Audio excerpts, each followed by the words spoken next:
Hi guys, welcome in this channel. This reading is for collective your energy at this time.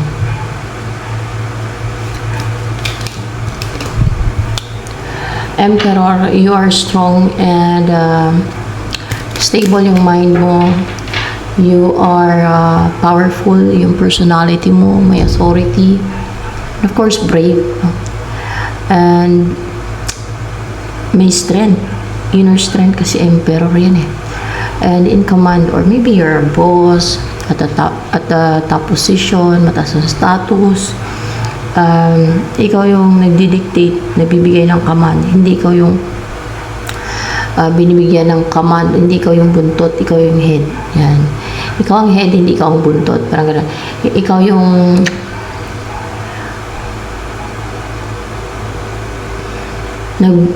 magbibigay ng utos, ng command. So, maaaring sa top position ka, pwedeng spiritually or else ay sa status mo, sa kung ano man yung career mo, situation mo sa buhay. So, yan. So, more information sa'yo, Emperor, no? That's your energy. Prosperous ang buhay mo. Masagana. Actually guys, may ginawa na ako kanina na video. Hindi ko na lang tinuloy sa pag-upload. Tapos ko yun eh. Kaso lang, nakuha kasing energy sa witch na naman. Alam ko na hindi siya maganda pakinggan. Kasi pangit yung energy sa witch kasi na energy. Kaya hindi ko na lang in-upload.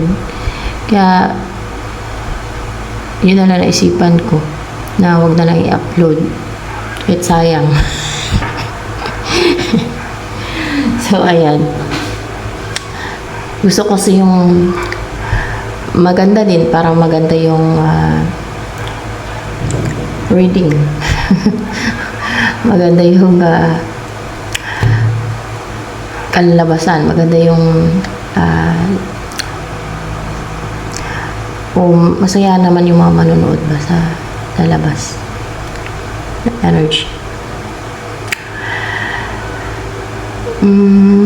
Ito ay collective, so it depends niyo kung sino-sino ang makaresonate dito guys, at hindi ko din kontrolado kung sinong kuha ng energy na nag-guide sa akin, kung sino-sino ang kanyang kuha ng energy sa bawat reading. So masagana ang buhay mo at kumpleto eh. So, wala nang kulang sa buhay mo.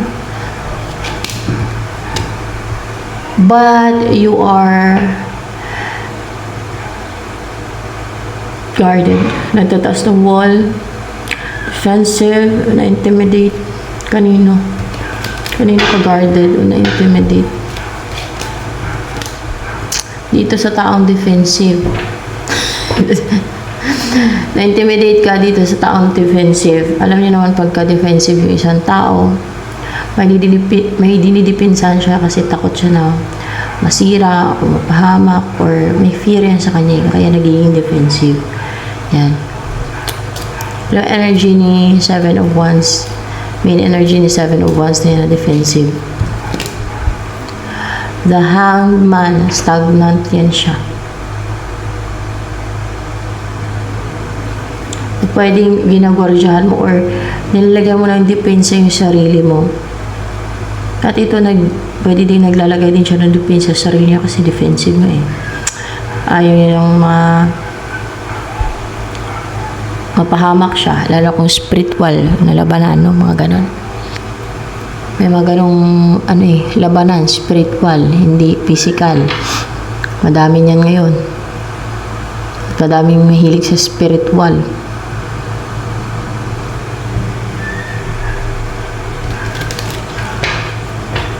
Stagnant siya. Yung tao na yan. Ano ba to? Kaaway mo to? Si Seven of Wands? Kaaway mo yan? Kaaway mo nga. Oh. That is your enemy. Bakit enemy mo yan siya? Paano mo naging enemy yan? Tingnan natin ha.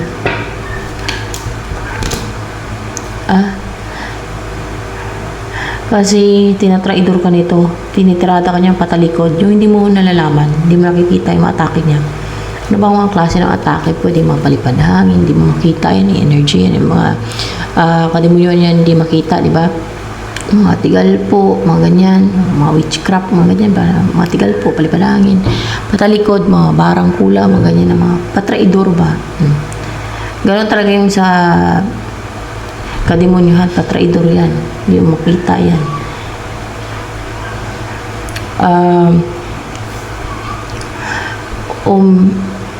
Pwedeng inilwish ka or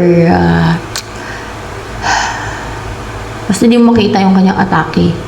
Pero maramdaman mo yan na may nang-atake sa'yo. O siguro alam mo na, are you aware na siya ang enemy mo? Siya ang nang-atake sa'yo ng mga katraidoran? O aware ka na siya nang-atake sa'yo ng katraidoran? Yan. Si 701. Bakit defensive to 701s? Kasi na-booking mo na siya sa mga ginawa niya sa'yo na kadimonyuhan. Oo. Kasi aware ka na, na-booking mo na siya sa mga ginagawa niya sa'yo mga kadimonyan o katraidoran. Di ba? Lalo pag in-expose mo yan sila, mag-retaliate mo yan sila. Pero sila talaga nauuna niyan. Sila talaga nauna-una niyan. Tapos, pagka magalit ka pa, dahil, syempre, sino ba hindi magalit, no? Pag nagalit ka sa ginagawa nila, na ginagawan ka nila ng katraidoran dahil sa inggit nila, pagkagahama nila, gano'n naman kadalasan na rason ng mga yan eh. Dahil sa gusto nilang power and control o ng titrip,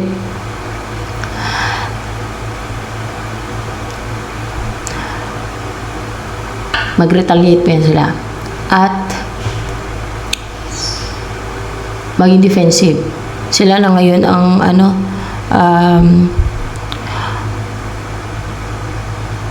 mag-act na parang biktima.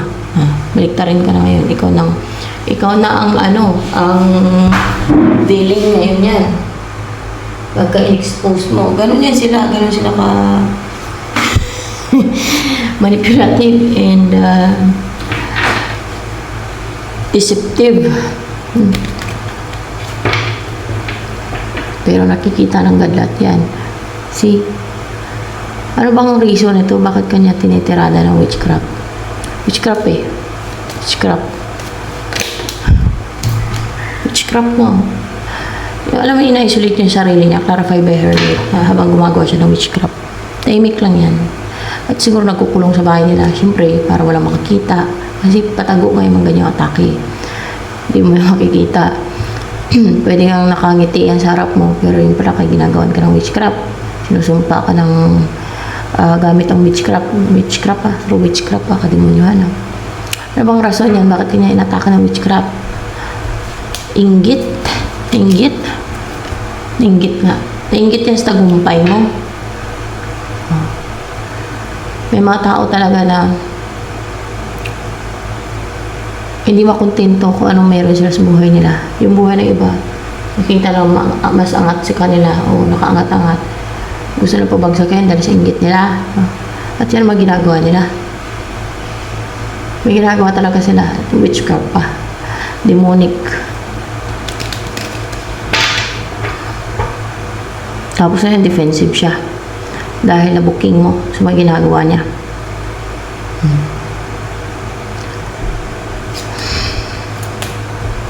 And then, yun stagnant siya. Forever may mas stagnant na. Sa 701s. Forever na tayo mas stagnant sa 701s. Dahil, Diyos ang magpa-stagnant yan. Si Yahweh, Adonai Elohim ba ang God ba ang magpa-stagnant yan? Tingnan natin kung God ang magpa-stagnant yan. God mismo ang magpa-stagnant yan.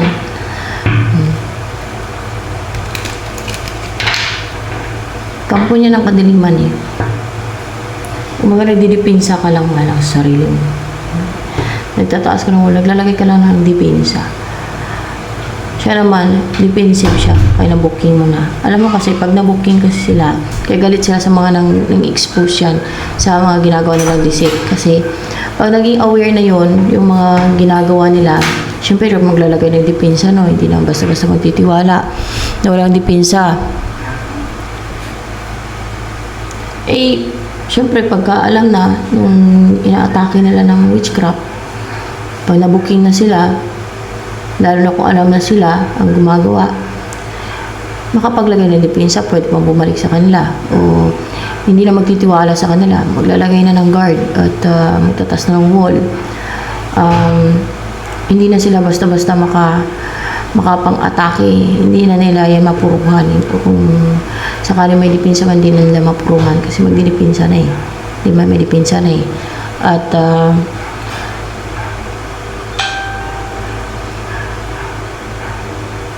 ayaw nila yan na masama yung paningin sa kanila ng ibang tao, kaya patago yung mga atake nila. Yan. Pagka nagalit ka pa yan, parang palabasin nila sila pa yung biktima. Sila pa yung na-hurt sa sinabi mo na masakit. Samantalang hindi ka makapagsalita na masakit kung hindi kanila na-atake. O dahil nga din siguro sa mga atake nila, manipulation nila, pangontrol sa isip ng isang tao, kaya makasalita na masakit sa kanila, lalo kung malaman at irritable yung biktima nila dahil may witchcraft nila, makapagsalita talaga na masakit, lalo kung malaman niya na ina-atake siya ng witchcraft. Kasi may fear na yan sa kanya, lalo kung may witchcraft yan, maging defensive na din, di ba? Yung biktima, at para maging irritable, yan. Ngayon, papalabasin nila na yan ang may kasalanan na siya ang masama daw. Pero ang totoo, sila ang atake ng witchcraft. Sila ang nag-umpisa niyan dahil sa inggit. Isa yun naman sa inggit. Yung isa iba naman dahil sa pagkagahama nila. Kaya gumagawa sila ng ganyan. At yung sa iba naman trip-trip. Yun ang ginagawa nila. Dahil anti-tripping sila. Pero kadalasan dahil sa inggit. So ikaw ay biktima ng taong puno ng inggit. No? Mainggitin. When there is evil, there is when there is envy, there is evil. Wait lang. Baliktad. When there is envy, there is evil. Yan.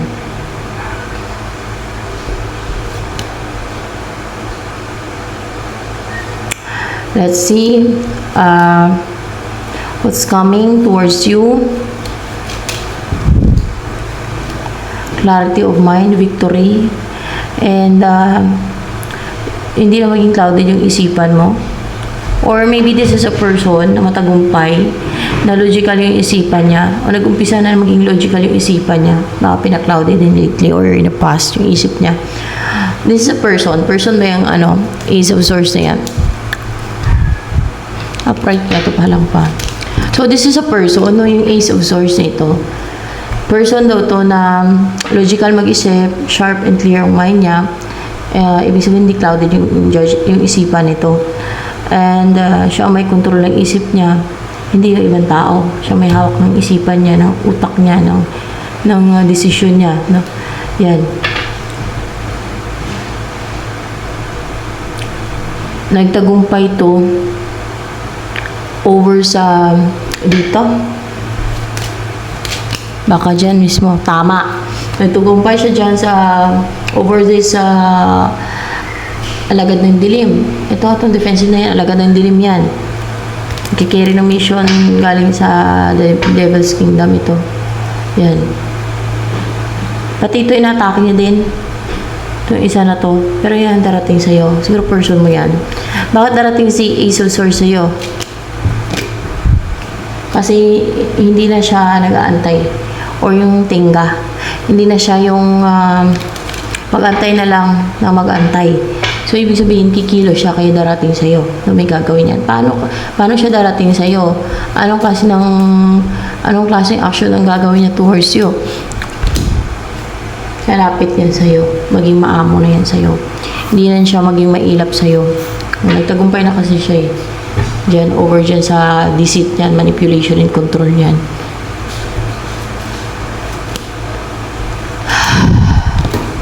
And aasawahin ka niyan. Parang goal nito nasawahin ka niya, lalapit siya sa'yo, maging maamo siya sa'yo, maging matapang siya na lalapit sa'yo. Dati kasi naging clouded yung judgment niyan. Possible, kaya nagtagumpay siya kasi hindi na clouded yung judgment niya, hindi na siya makontrol yung isip niya ng itong alagad ng dilim na yan. Kaya matapang na yan. Wala na yung fear na lalapit sa'yo. Wala nang hesitation, wala nang pag-hesitate, wala nang nagpapa-hold back dyan sa tao na yan o nananakot sa tao na yan na lumapit sa'yo. Para siyang leon, matapang, walang kinakatakutan na lalapit sa'yo at hindi na mailap sa'yo. Alam mo kung dahilan kung bakit nagiging mailap? Dahil sa deceit, dahil sa fear na ramdaman yan. O dahil tinatakot, minamanipula yung isip niya hanggang sa matakot. Maduwag. So, hindi na siya maduwag, hindi na siya duwag. Matapang na siya na walang takot, walang kinakatakutan. Kahit ano pa yan, kahit ano pa yung mga pwedeng katakutan ng iba, siya hindi siya matatakot, no? Kunwari ay may mga maisip na problema or hurdles, obstacles, para napaka-positive niya at napaka-brave niya na malagpasan niya lahat at mapagtagumpayan niya yung mga obstacles. Para bang pag nag-hunt yung leon, kita nyo, matapang sila na sumusugod. Yung ganun ba, no? Na hindi sila takot sa prey nila. Yung ganun ba na hindi ibig sabihin na pray ka niya, hindi ibig sabihin na gano'n na. So, example lang yun na parang yung leon na matapang na manghunt, matapang na sumugod sa kanilang prey. So, matapang yan na lalapit sa'yo kasi ang goal nito, mapangasawa ka. At yung maging stable yung buhay mo sa kanya, komportable ang buhay mo sa kanya. So, ayan. Bakit gusto kanya mapangasawa? Bakit siya lalapit sa'yo at gusto kanya mapangasawa? Ay, King of Pentacles and Queen of Pentacles. Kasi gusto niya maging komportable, maging stable ang buhay mo. Through what? Through supporting you financially. Or magtrabaho siya na talagang maging hardworking siya para mabigay yung buhay na yan sa'yo, yung maging komportable yung buhay mo, wealthy, stable, and comfortable, ganyan. Matrabahoan niya naman eh. Hindi ba aling gastusan ka siya? Kanya, hindi ba aling gastusan ka niya kasi asawahin ka naman niya eh. At syempre, kung asawa ka na niya, wala akong pwedeng question nun, no? Kung suportahan ka niya at normal lang naman yun sa mag-asawa na lalo kung babae ka, ikaw yung babae, siya ang lalaki, di ba? Normal lang naman yun na lalaki ang nagsusupport financially sa kanyang asawa, mga anak. So,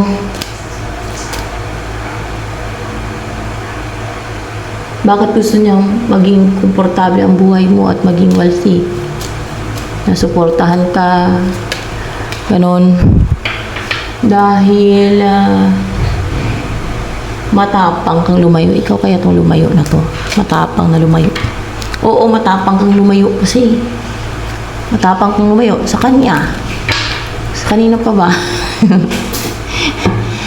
Dahil ano pa, kung kaya gusto ko niyang mamuhay ng masagana, ganyan, wealthy, at komportable, baka naawa sa'yo. Dahil gusto niyang bumuo ng family with you. Meron kayo, gusto niyang may i-build kayo. O pwede kung hindi man na family ang gusto niyang i-build dito sa Three of Pentacles, sa Three of Pentacles, pero gusto ko niya talaga asawahin eh. Ano ba itong gusto niya ibuuin niyo? Pamilya? Yeah, pamilya. Tama nga, family. So, yan, family. Kasi gusto ko niya mapangasawa, kaya ganun. So, ang tanong, bakit gusto niyang ibigay yung magandang buhay sa'yo na komportable ka, like wealthy? Naawa ba siya sa'yo? Baka naawa kasi siya sa'yo. Pwede nagkasakit ka o nagdusa, nagdanas ng parang madilim na part ng buhay mo. Or dumaan sa, parang dumaan ka sa madilim na tunnel, ganun. Oo, kasi ganun ang dinanas mo. Kasi sa buhay ng tao, may mga ganung part kasi na pagdaanan. Hindi naman siguro lahat, pero marami kasing ganun na may darating na mga ganung pagsubok. No? Na dadaan ka sa madilim na tunnel. Lalo kung dumadaan ka sa mga preparation, kung merong nakalaan ang Diyos sa'yo, or else dahil din sa mga kung anumang reason, basta yung dumadaan ka sa madilim na tunnel, yung gano'n, madilim ang buhay. Parang talagang matindi yung pinagdaanan mo na parang maging hopeless ka. Parang gano'n na, parang walang malustan palabas. Parang gano'n na, ang hirap ng sitwasyon. Na parang mag-give up ka na. Para mag-ano yun para mag-give up ka na. Hindi naman sa para mag-give up. Na parang ayaw mo na lang mabuhay. Mga ganun ba? Yung mga ganun na parang ayaw mo na lang mabuhay. Yun. Lalo kung may gumagawa ng witchcraft, ay mas matindi. Pero kung baga, the more na matindi ang pagdaanan mo, na mga pagsubok, the more na malakas ka. Ibig sabihin, kaya mo. Hindi naman ibig sabihin na kung kaya mo, sige ka na lang ka, banat ng mga pagsubok na matindi, mas malalakas ang pagsubok. Baga may ending din yan matatapos din yan. May awa din ng Diyos. At may katapusan din yung mga pagsubok na inaalaw niya na mangyari sa buhay ng tao, di ba? Kasi may kasabihan nga na, hindi bibigay ng Diyos yung mga pagsubok na yun kung hindi mo kaya. Iba naman yung yung consequence ng mga kagagawan mo din. Kunwari ay nag-drugs ka. Iba naman yun. Tapos nakulong ka kasi nag-drugs ka. O nagbenta ka ng drugs, nakulong ka. Consequence na yun. Hindi naman yun pagsubok. Di ba? Hindi na yung pagsubok. Consequence na yun ang ginawa mo. Di ba? Iba naman yung pagsubok talaga. Ano bang reason kung bakit dumaan ka sa madilim na, parang dumaan ka sa madilim na tunnel? Pagsubok ba yun ang God sa'yo? Hindi yung pagsubok ng God sa'yo. Ano yung preparation ng God sa'yo yun? Preparation yun. Iba yung pagsubok sa preparation. Preparation ng God yun sa'yo. Saan? Alam nyo guys, mas matindi ang para sa akin, mas matindi based on my experience. Mas matindi yung dumadaan sa preparation. Kasi mas mahaba yun taon-taon yun Tingnan nyo si Moses. Di ba, pinanganak siya na, kumbaga, lumaki siya bilang prinsipe, tapos, ganun na naging buhay niya.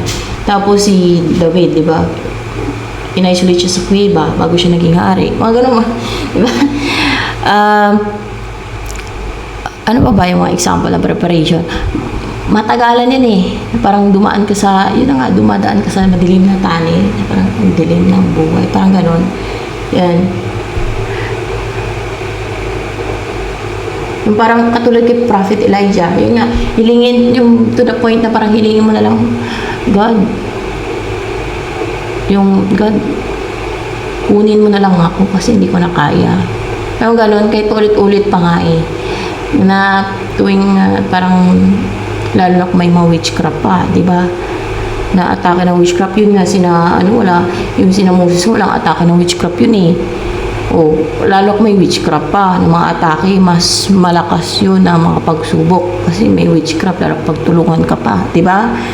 Ay talagang matinding na parang napakadilim ng buhay ng mga ganun ang pinagdadaanan. Yun nga sina Prophet Elijah, pero mahirap din yun naglalakbay siya mag-isa sa disyerto, wala pagkain si Prophet Elijah, kaya iniling niya sa God na kunin na lang siya ng God kasi hindi niya na kaya. Pero pagsubok nalapasan niya din. Nalapasan niya din guys.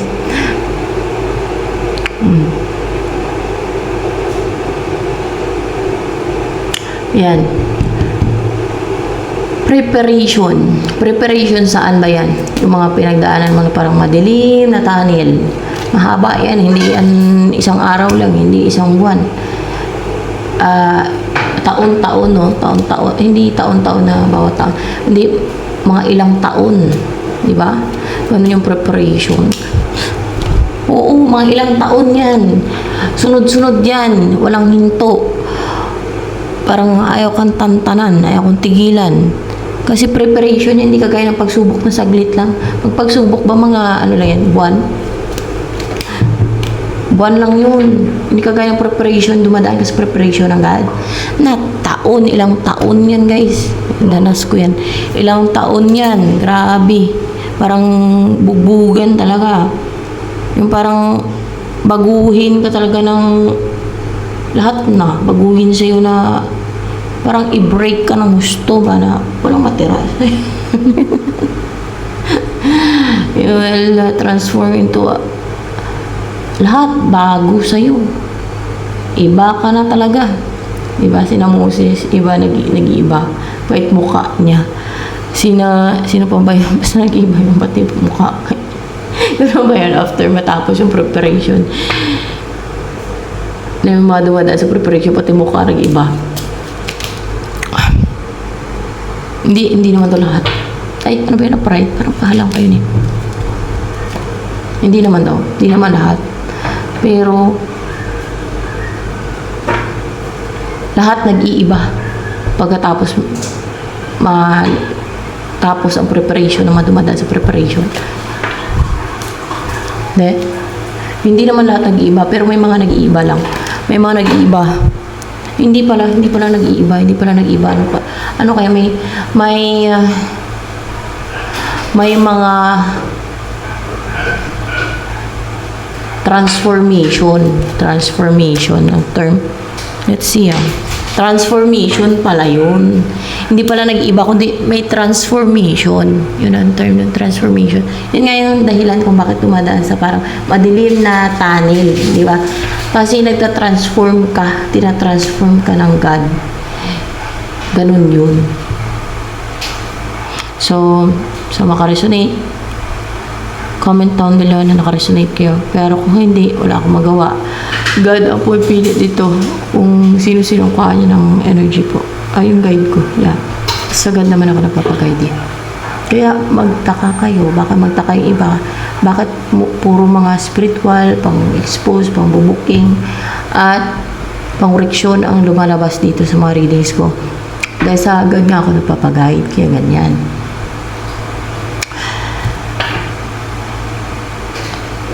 Timpla mo din ako ng kape, pangga. Ha? Timpla mo din ako ng kape, ha? Kasi nagbablog ako, eh.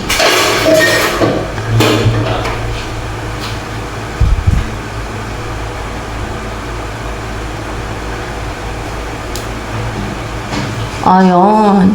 At, lumabas to. Hindi ko ito na-explain, eh. Basic ako explain sa iba, eh. Mamaya na. Basta yun na yun. Magkakaroon ng, yun ang gusto mo magkaroon ng, ano sa inyo, collaboration, at pagtutulungan, may build kayo, bubuo ka ng pamilya. Yan, bubuo ka ng pamilya. Yan. Yun ang gusto pala ni person mo, bubuo ka ng pamilya, okay? Let's see, ano na ba ito? Ito ang darating, di ba? Person mo. So, yun na nga. Bubuo kayo ng pamilya. Yun ang gusto niya, bubuo kayo ng pamilya. Yan. Person mo pala yun. Gusto kayo bubuo ng pamilya. Yan. Naligaw na ako, eh. May mga kininto pa kasi ako, eh. Pero, part ng reading yun. So, ano yung naisabihin sa'yo ng person mo?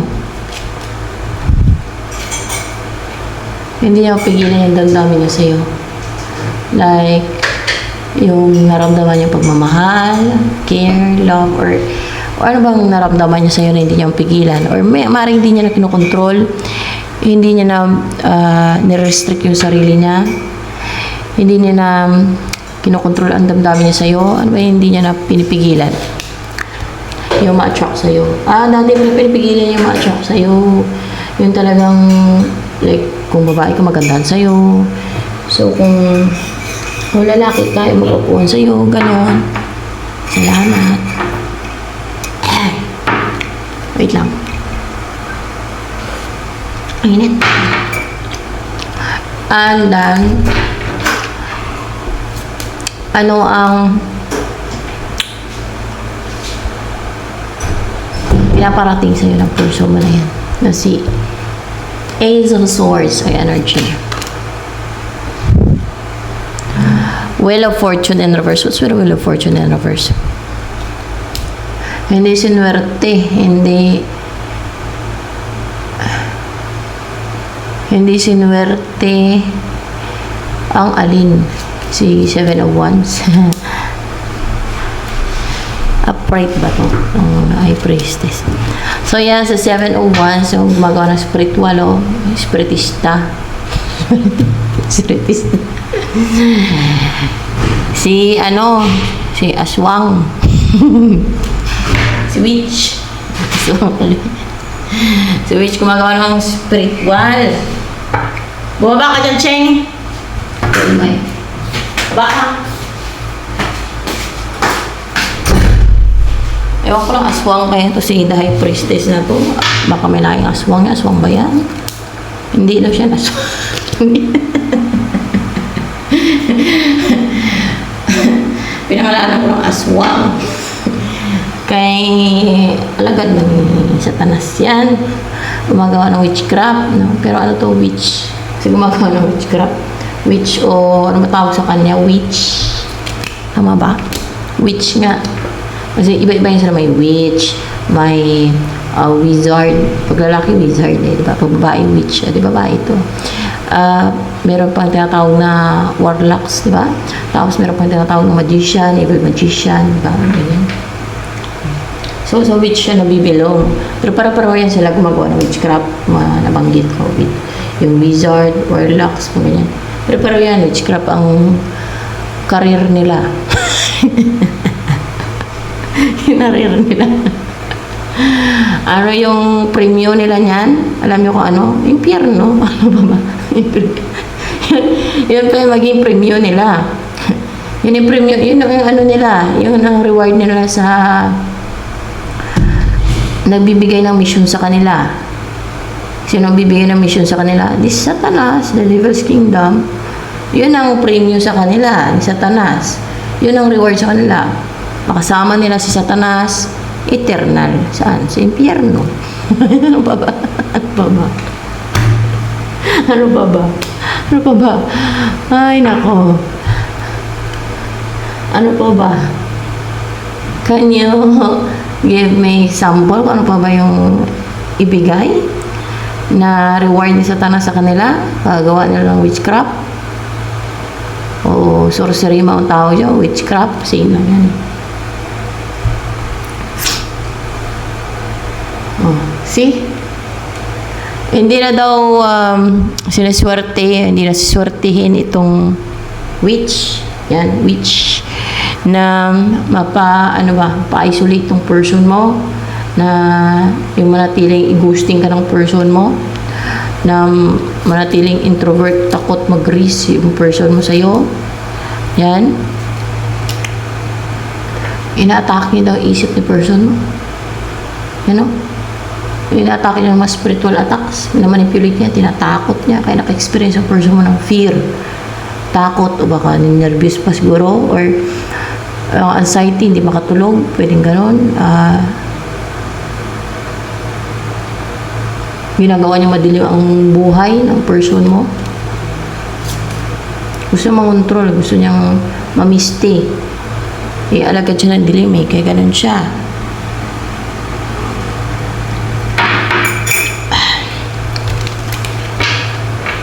Yan ang mga tunay na malupit. Alagad na yung dilim. Hindi yung tagapuksa sa kanila na may mga mission from God na patayin sila. Kaya sila pinapapatay ng God itong mga witch na yan. Kasi nga, yun na yun, namasik ng lagim. Ng minsala, ng gagambala, nananakit sila gamit ang karunungan nila galing sa kadiliman, gamit ang kapangyarihan ng dilim na iginran sa kanila ni Satanas ng the devil's kingdom para magasik ng lagim, aminsala, manakit ng mga tao. Hindi na yan tao, witch na hindi yan tao, witch yan. Alagad ng dilim yan. Tao ba yan? Ma-consider ko bang tao yung witch? Kahit taong katawan, tao pa daw yan. Pero pag namatay, ang kaluluwa niyan, demonyo na. Tama nga, kasi basta may naano na ako. Pag namatayan sila, yung mga witch na yan, o wizard, warlock, mga evil magician, maging demonyo na yung kanilang kaluluwa. Yan. Ganun pala yun. Kagaya kay Jezebel spirit, di ba, naging demonyo na yung kaluluwa niya. Yan, parang katulad ng mga kaluluwa ng Nephilim. Di ba, naging demonyo na? Yan. Sila din, maging demonyo din ang kanilang kaluluwa. Kaya namatay sila. Ganun yun.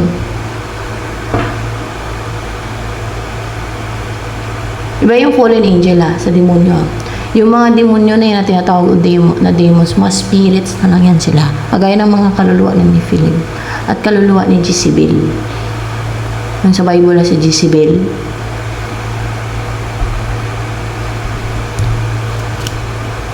yung pinakain sa aso ng God. Malupit na reyna. Unjust. Evil na reyna yun, si Jezebel. And yun yung sumasamba kay Baal at saka kay Astoret sa Bible. At lupit daw yun napaka-evil. Gumagawa din ng mga witchcraft yun.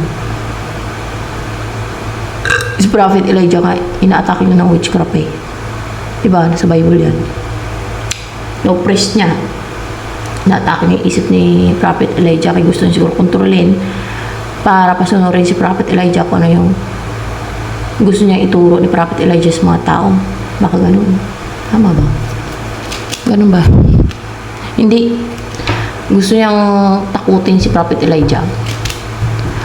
Gusto niya kasi takutin si Prophet Elijah para matigil si Prophet Elijah sa pagturo, pangurik sa mga tao. Para tumigil ka, pangurik sa mga tao, pagturo, pagbigay ng warning. Para tumigil, pagbigay ng warning. Para tumigil si Prophet Elijah sa pagbigay ng warning sa mga tao. Kasi yan ang mga mission sa God, magbigay ng warning sa mga tao, mangureksyon, magsabi ng katotohanan from God, mag-share ng truth from God, mag-expose ng katotohanan, ganyan ba? Yan ang mga number 1 na example ng mission from God. Ganun ang mga prophet. Pero ako, sinasabi ko sa inyo, hindi ako prophet. Hindi ako prophet, yung alam ko. Hindi ako prophet, diba? Hindi ako prophet Hindi ako prophet. Ano lang ako dito sa mundo.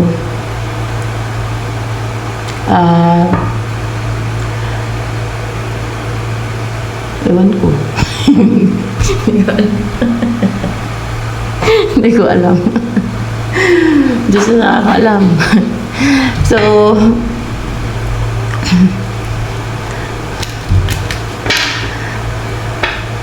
Diyos nang bahala magpakita kung ano ba talaga ang purpose ng God sa akin at sa ibang tao. So, yan.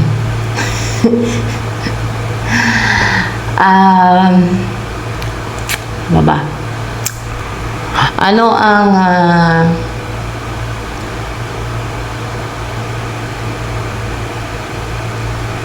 magbabago sa buhay niyo? Mag-heal ka na. Mag-umpisa ka na mag-heal. Mamuhay ka na yung kalmado, relax, heal, mag-heal sa lugar na nakaka-heal. Like nature, Oh, full of greens yung lugar na yan at maliwanag na ang umpisa mong buhay, kita mo, positive and umpisa na healthy yung buhay mo, healthy living, ganyan. And nag-grow yung finances mo. Umpisa na mag-heal ka, no? Starting a fresh start and mag-heal ka na. Kasi dumaan ka sa mahabang journey sa journey na sa loob ng tunnel na madilim. Yun. Eh, syempre, hindi lang dumadaan ka dun sa madilim na tunnel na yan. Andun yung mga demonyo. Andun yung mga alagad ng dilim siya pa-atake sa'yo yan. Iba-ibang atake yung ma-experience mo. Tama po ba? Ganun na experience ko sa akin eh. Iba-ibang atake nga. Bakit nalaw na ganyan? Preparation nga niya yun. Pero yung mga yun, hindi naman inutusan ng God yun. Natakihin ka. Talagang sa kadiliman na yan sila. Talaga yun ang kanilang pinili na mission galing sa devil. Yung mga atake sa'yo. Pantao naman binigyan ng free will eh. Sama sila sa devil o sa Diyos. Yan ang kanyang mission. Yan ang pinili niya. Sa devil siya. Ano ang reward ng devil sa kanya? May impyerno siya. Kasama ng devil, forever. Saan yung devil dun siya? Alam niyo na kung saan yung devil forever. Eternal ilagay. Hindi doon din siya eternal. Sa impyerno. Saan pa ba? Saan pa ba ilagay yung devil? Doon naman talaga sa hell. Oh.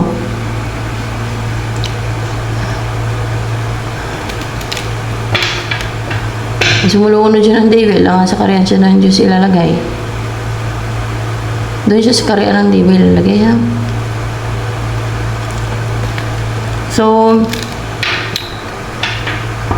kala niya siguro joke. Kaya wala, isipin na lang joke. Wala pa kaya alam sa kanila eh. Sinasabi ko lang totoo dito.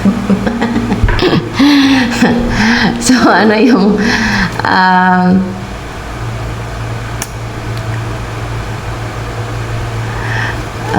simulan mo pang buhay niyan. Maliban sa mag-heal ka. Kaya to. Alis ka eh. Maging ano ka na, driven, determined sa buhay. May mga goals ka na ipupursue. Nakaka-reduce ka and positive. Ikaw na yung driver ng buhay mo. Ikaw na yung may hawak ng manibela mo. Hindi na yung witch. Hindi na yung witch. Hindi ikaw na. Ikaw na magdadirect sa buhay mo at mag-purification with a chariot pa. Oh, see? Tuloy-tuloy na yung pag-pursue mo ng goals mo. Kumita ka ng pera. You will put hard work at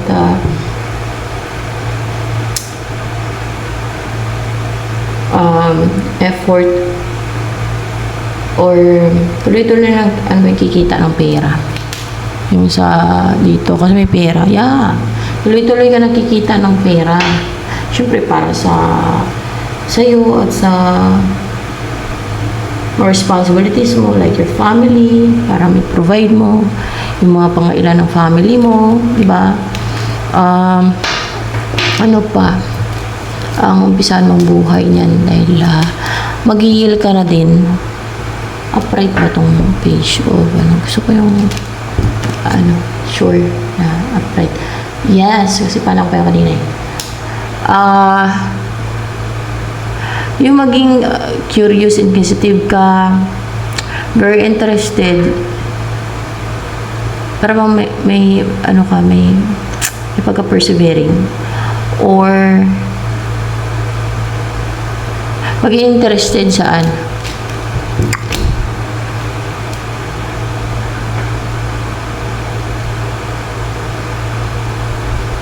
So, hindi makatulog, interested, para bang may mga obserbante, yung mga hindi makatulog. Yes, yung mga hindi makatulog. At mukhang mga superior. Hindi. Mga magician. Magician yung mga gusto mo. Yung mga hadlang. Mga magician. Obserbahan mo sila. Hindi ibig sabihin bantayan mo yung buhay nila. Kundi obserbahan mo. Parang obserbahan mo kung ano yung makapuksa sa kanila. Tingnan natin kung ano yung makapuksa sa kanila. Kasi sa Diyos ka eh. Yun ba mission mo din? Patayin ang mga mangkukulam ang babarang. Patayin sila at i-restrict sila. Patayin sila. Kasi yun ang utos ng Diyos. Exodus 22:18, inutos ng Diyos na Ama na patayin ang mga mangkukulam, mambabarang, mga ganyan. Mga gumagawa ng black magic at sorcery at witchcraft. Nasa Bible yan. Exodus 22:18. Kaya may mga tao may mission from God na tagapatay. Hindi lang isa, madami yan. Nagkikiri ng mission yan. Galing sa Diyos yan. Hindi through witchcraft yung pagpatay sa kanila kasi witchcraft ay sa kadiliman yan. Witchcraft o yung mga black magic, mga magic sa kadiliman yan. Yan ay yung kakayanan mong pumatay sa mga witches, wizards, warlocks. Diyos na magbigay niyan sa'yo kung paano at mag-guide kung paano mo gagawin yan. At siyempre mag-obserba kung ano yung makakapatay din sa kanila. Yan. Parang mag-research ka niyan or mag-interested sa mga kaalaman kung paano mag-research. Mag-research. Hindi. Obserbahan mo sila kung ano yung makakapatay sa kanila. Obserbahan mo sila kung ano yung makakapatay sa kanila.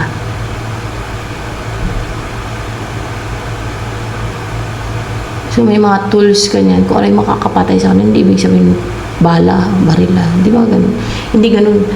Kung ano yung makakapatay sa kanila, malaman mo na lang yan kung ano yan. At bala ng Diyos mag-guide. Siyempre, pag mission mo yung sa Diyos, gabayan ka niyan. Na maangin niya o kaya yung God mismo magkabay, si Jesus Christ. At ito na pati, no, yung umpisa ng buhay.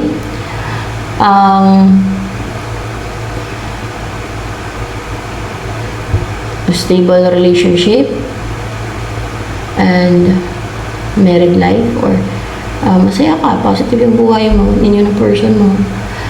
Ikasal kayo. Bilang bilang mag-partner, bilang mag-asawa. Kasama na kayo bilang mag-asawa, bilang mag-partner. Yan. Napaka-positive at para bang masaya ang inyong buhay. Yan. Na stable and secured kayo at simulan ng buhay. Yan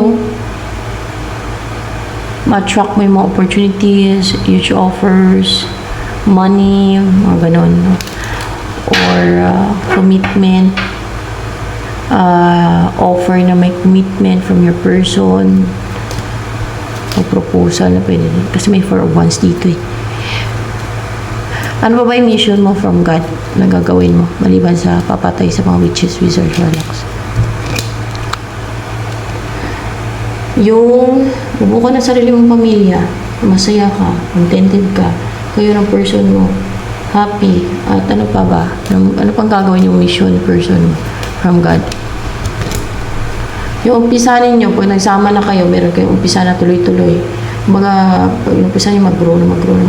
Palaki ng palaki, parami ng parami. Ano yun? Yung umpisa ninyo. Wala lang, chismosa lang. Hindi ako chismosa. Ano yung pinagsasabi ko? Gusto ko lang kasi malaman, no? Parang inquisitive lang ako malaman yung mga sunod na mangyayari, mga ganyan sa mga readings. Yung pwede yung mga hanap buhay, like business, assets. Yes, padami yung assets ninyo. Yan, mga assets, pag may-ari, for your stability, financial stability, dadami assets ninyo. Yun, simulan ninyo like negosyo, investment, ano pa, mga lupain yan, mga pwede din kinto, kung ano mga investment o negosyo. Di ba? Kadalasan mga negosyo, investment. Tapos, ano pa yung umpisa ninyong gagawin together? Yung i-release ang mga baggage, mga karga sa inyo mismo. Yung mga karga sa inyo. Hindi, sa ibang tao.